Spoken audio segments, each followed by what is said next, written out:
We didn't hear kitty, back, say, kata. We didn't hear any of such in the election that was held in Ghana in 2016. Hello, the Jacy Peperepers. Hello, the Jacy Sugars. Welcome back to my channel. This is Jacy. As always, this is Jacy the Peperepers. This is Jacy the Sugar. This is Jacy the celebrity. How are you guys doing? Hope you are glowing. Hope you are popping. Hope you are doing awesomely fine. So, guys, without wasting your time, let's recite the channel's anthem. Jacy Peperepers. Peperepers, Jacy Sugars, oh sugars. Let me talk about the business of today. What brought about this content I'm filming right now, and I'm going to edit it and I'm going to upload it so that the world will hear me, the world will see it, and then give your opinions. Sorry if you are hearing some noise. It is noise from the generator. For the past 3 days, we have gotten no light. We don't have electricity. The power holding company in Imo State are on strike. Have you heard that before? Have you ever heard that the power holding company in any country has gone on strike? It is happening in Nigeria, in Imo State, for reasons I really didn't bother to find out. It's even more than 3 days now. Today should be the 4th or 5th day that we have not seen light on, light off. We haven't seen a blink of a light. So everyone is using generator or solar, depending on what you can afford or what you have. And if you don't have anything, then you depend on the natural lighting. And that is what I'm using now. I am not in the house, and I think lately I feel more comfortable filming in the car, because by the time I will say let me go home, cook, arrange myself, sit down and film, that video will not be filmed.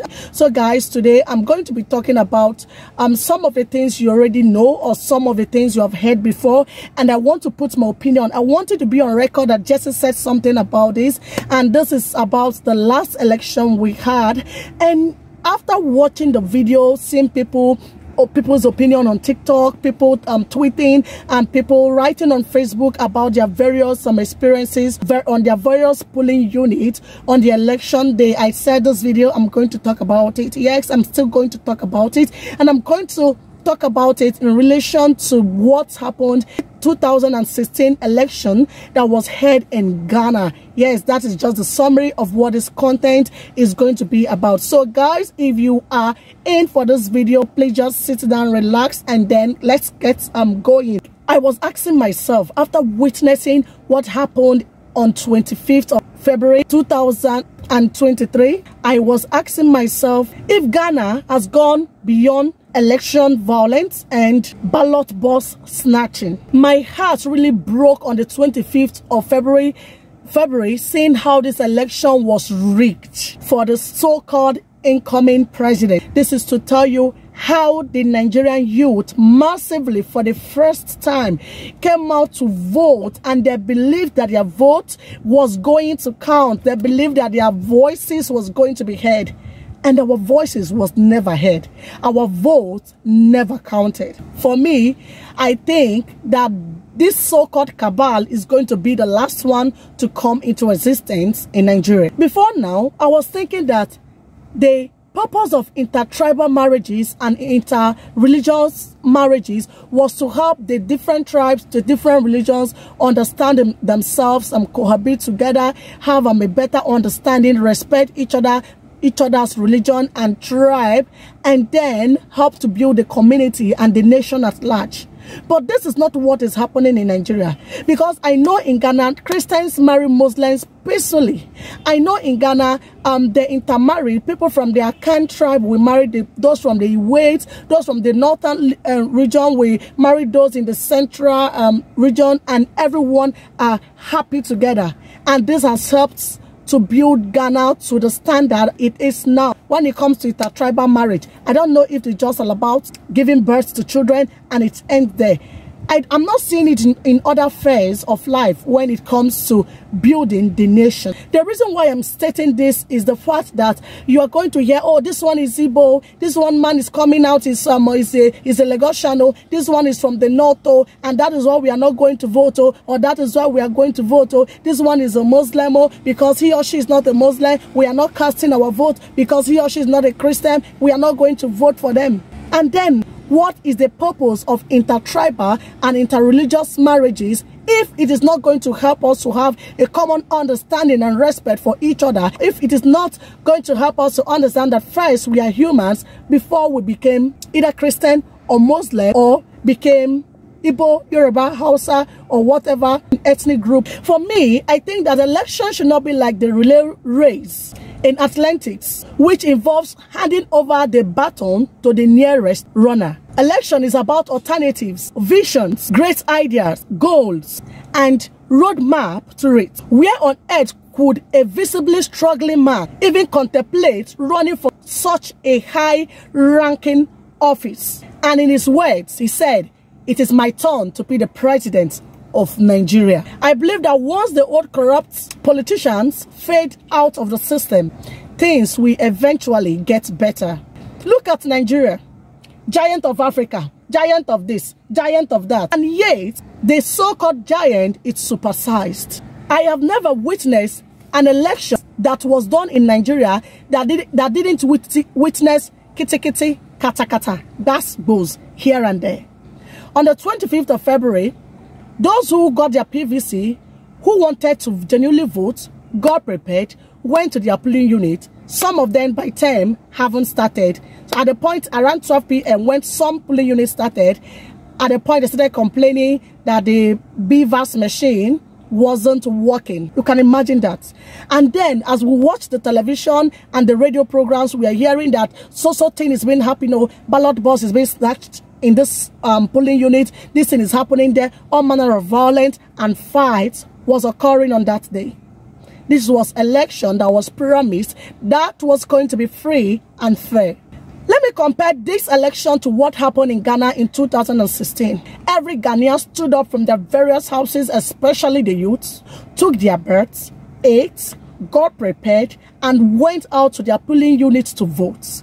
And the election was peaceful. We didn't hear kitty kitty kitty, bag bag bag bag, say kata kata. We didn't hear any of such in the election that was held in Ghana in 2016. And for this, I am going to say that the election in Ghana was much more transparent than what happened in 2023, February 25th, that we are yet to agree with. In 2016, the election turnout in Ghana was the third highest since the West African country returned to a democratic rule in 1992.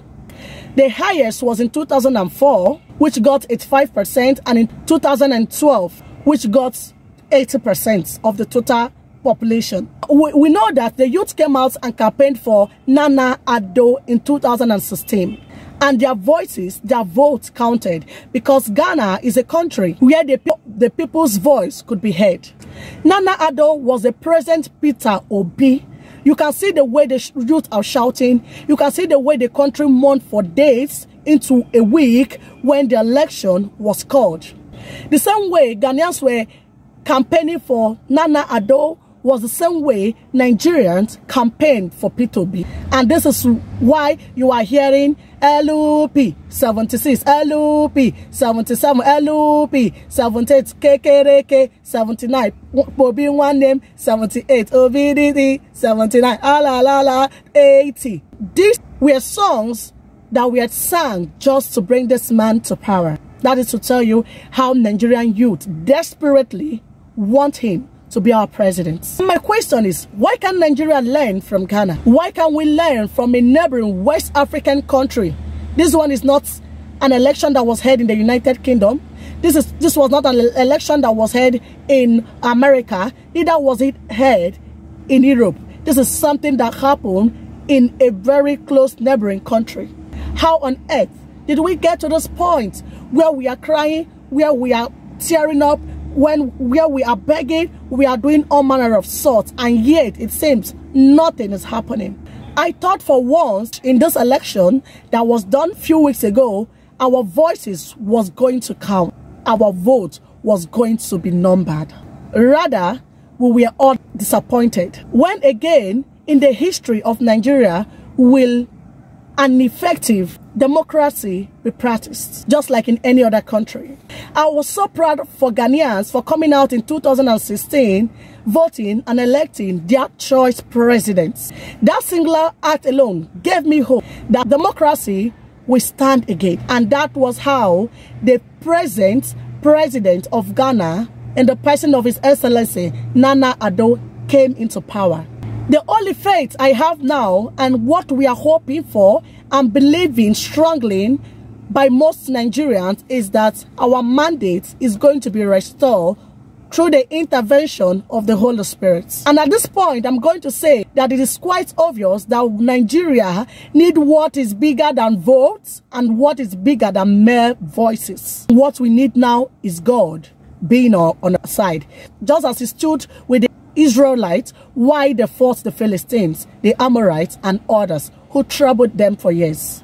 I am equally praying that my country, Nigeria, gets to the point where our voices and our votes will begin to count. So guys, this is just what I said I'm coming here to put down. Before you come to tell me stop comparing Nigeria and Ghana, I'm going to keep comparing, talking about it till the day I take a decision otherwise. Till then, thank you for watching. Please don't forget to give me a thumbs up and leave a beautiful comment. Tell me your opinion about the 2023 election that was held in Nigeria and the 2016 election that was also held in Ghana. Compare them and contrast on the comment section. Till I come your way next time, stay blessed, and remember that Jacy the Peperepers loves you.